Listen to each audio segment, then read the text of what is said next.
crash, porque entre las piernas de ella resbala el toil supermultigrado. En la sala de disecciones, al lado de la bañera, está abierto por la página 69 un manual de víctimas de accidentes de circulación. Creo en los próximos 5 minutos.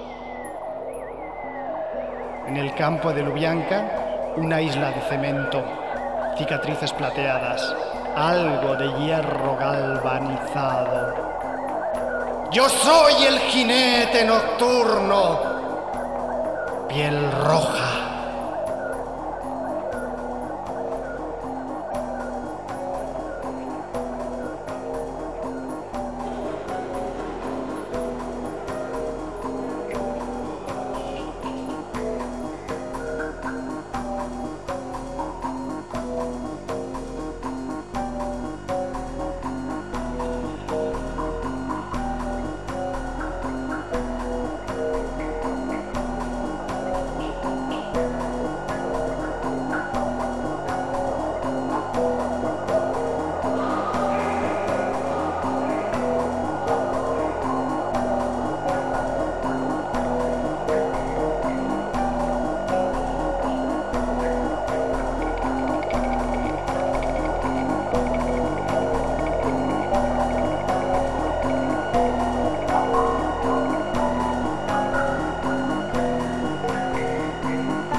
Ansiedad, psicosis, desesperación.